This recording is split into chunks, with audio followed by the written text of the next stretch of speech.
आज की इस भागदौड़ भरी जिंदगी में हर व्यक्ति एक बेहतर जिंदगी की रेस में भाग रहा है, लेकिन उनमें से सिर्फ कुछ ही लोग अपने लक्ष्यों को हासिल कर पाते हैं, जबकि ज्यादातर लोग अपने लक्ष्य तक कभी पहुंच ही नहीं पाते।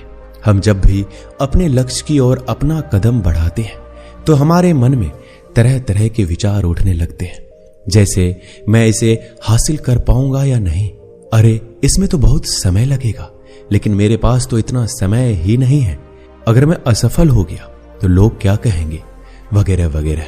लेकिन इन सब में से जो सबसे बड़ा डर रहता है वो ये है कि मैं इस काम में सफल हो पाऊंगा या नहीं। तो आज की इस बौद्ध कहानी के माध्यम से हम जानेंगे कि अपनी असफलता का डर कैसे खत्म किया जाए, और साथ ही हम ये भी जानेंगे कि हमारे मन में ये असफलता का डर क्यों पैदा होता है, इसका क्या कारण है। तो आइए कहानी को शुरू करते हैं। बहुत समय पहले की बात है, एक बौद्ध सन्यासी एक जंगल के पास अपनी कुटिया बनाकर रहा करते थे। वो बौद्ध सन्यासी बहुत ही बुद्धिमान व्यक्ति थे। जो भी उनके पास अपनी समस्या लेकर जाता वो बहुत ही बुद्धिमानी से उसका निवारण करते थे।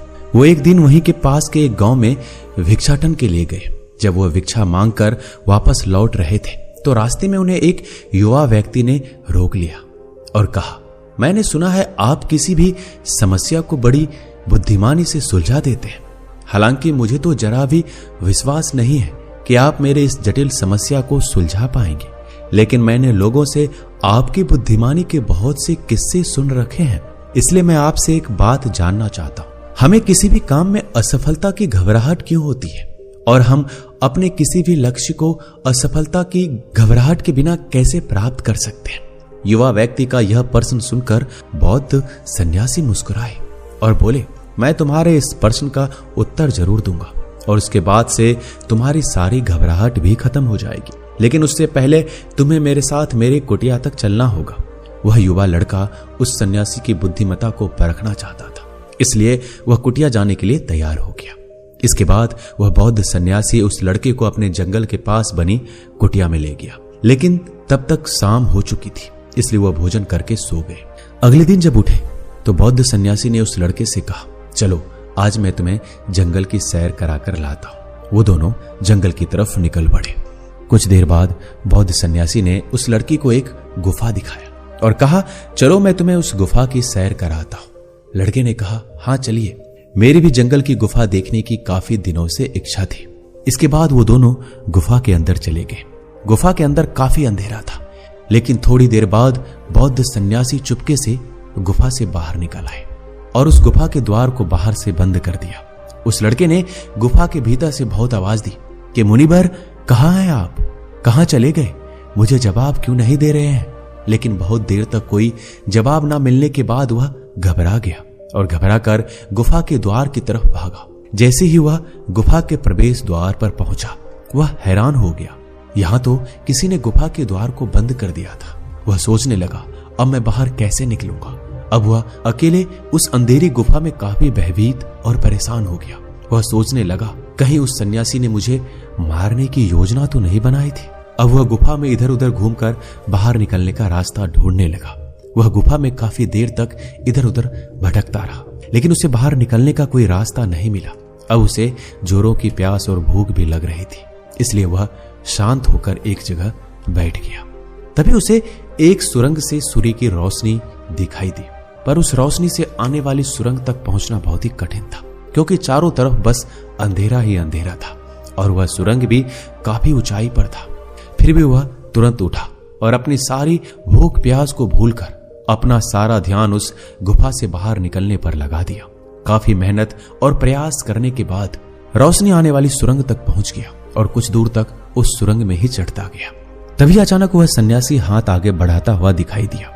वह लड़का झट से उस सन्यासी का हाथ पकड़कर बाहर आ गया और बाहर निकलते ही उस सन्यासी को गुस्से से चिल्लाकर कहा, मुनिवर, आप पागल हो गए, आप मुझे इस अंधेरी गुफा में अकेले छोड़कर आ गए। आपको पता है मैं कितना भयभीत हो गया था और मुझे कितनी जोरों से प्यास लगी है। उस सन्यासी ने मुस्कुराते हुए उसे पानी दिया और कहा, अब मेरी बातों को ध्यान से सुनना। तुम इस गुफा के बाहर सिर्फ 2 कारणों की वजह से निकल पाए, जिसने तुम्हें इस गुफा से बाहर निकलने के लिए मजबूर किया। पहला कारण, क्योंकि तुम्हें जोरों की प्यास और भूख लगी थी, और दूसरा कारण तुम्हें वहां घुटन महसूस हो रही थी, क्योंकि तुम्हें मित्रों और परिवार वालों के साथ रहने की आदत पड़ चुकी है। अब मैं तुम्हें 2 मुख्य कारण बताता हूं जिसकी वजह से तुम इस गुफा से बाहर निकल पाए। पहला कारण, तुम्हारे साथ वहां यह कहने के लिए लोग नहीं थे कि इतने अंधेरे में इतनी ऊंचाई पर तुम उस सुरंग तक कैसे पहुंच पाओगे, ये तो असंभव है। और दूसरा कारण, वहां ये कहने के लिए भी लोग नहीं थे कि चलो कोई दूसरा रास्ता देखते हैं, इनसे भी आसान रास्ता मिल जाएगा और हम बहुत आसानी से इस गुफा से बाहर निकल जाएंगे। सफलता प्राप्त करने का नियम भी कुछ ऐसा ही है। ये तो मैंने तुम्हें सफलता कैसे प्राप्त करें इसकी एक छोटी सी दुनिया बनाकर दिखाई है, पर वास्तविक दुनिया इससे अधिक जटिल होती है। वहां हमें सलाह देने के लिए बहुत से फालतू लोग मिल जाते हैं जो खुद तो कुछ नहीं कर पाए लेकिन हमें ज्ञान देंगे कि ये मत करो, ये बहुत कठिन है, ये तुमसे ना हो पाएगा, इससे अच्छा तो तुम वो काम कर लो, उसमें तुम्हें निश्चित रूप से सफलता मिल जाएगी। ऐसे ही वह हमारे दिमाग को भटका कर चले जाते हैं और हमें खुद पर संदेह होने लगता है। सफलता न मिलने का एक बड़ा कारण यह भी है कि सफलता प्राप्त करने की प्रक्रिया बहुत लंबी होती है और यहां जब हमारा मन घंटों घंटों में बदल जाता है तो फिर लक्ष्य प्राप्ति के महीनों और सालों के प्रयास में हमारा मन क्यों नहीं बदलेगा। हमारा मन बदल ही जाता है। हम उस रास्ते को छोड़कर अलग अलग रास्ते अपनाने लगते हैं। गौतम बुद्ध अक्सर अपने शिष्यों से कहा करते थे कि परेशानियां हमें तभी दिखती है जब हमारा ध्यान हमारे लक्ष्य पर नहीं होता, और यह बात 100% सही है। जैसे जब एक तीरंदाज तीर मारने वाला होता है तो वह अपनी एक आंख को बंद कर लेता है और दूसरी आंख से सिर्फ लक्ष्य को देखता है, तब जाकर वह अपने लक्ष्य को भेद पाता है। ठीक इसी प्रकार हमें असफलता का डर तभी लगता है जब हमारा ध्यान अपने लक्ष्य पर ना होकर रास्ते पर आने वाली कठिनाइयों पर होता है। तुम भी इस गुफा से बाहर इसलिए निकल पाए क्योंकि तुम्हें गुफा के अंदर सुरंग से आने वाली रोशनी के अलावा और कुछ नहीं दिखाई पड़ रहा था। अगर उस गुफा के अंदर प्रकाश होता तो तुम वहां के बड़े बड़े गड्ढे और कीड़े मकोड़ों को देखकर डर जाते और वहीं भटकते रह जाते। इसलिए अपना सारा ध्यान केवल अपने लक्ष्य पर टिकाए रखो और आसपास क्या हो रहा है, लोग क्या बोल रहे हैं, उस पर ध्यान देना बंद कर दो। तुम्हारे मित्र और रिश्तेदार क्या कर रहे हैं, उन्हें सफलता मिली कि नहीं, ये सब देखना बंद कर दो और केवल खुद के काम पर ध्यान दो।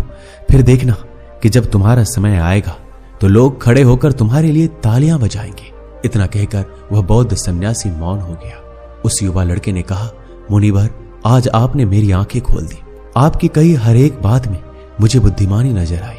आप सच में बहुत बुद्धिमान हैं, इसलिए सभी आपको बुद्धिमान मानते हैं। मैं आपको वचन देता हूं कि आज से मेरे मन को कभी भी असफलता का भय नहीं सताएगा। मैं अपना पूरा ध्यान सिर्फ अपने काम पर लगाऊंगा और जल्दी ही एक सफल व्यक्ति बनकर दिखाऊंगा। इतना कहकर उस लड़के ने बौद्ध सन्यासी का धन्यवाद किया और वापस अपने गांव चला गया।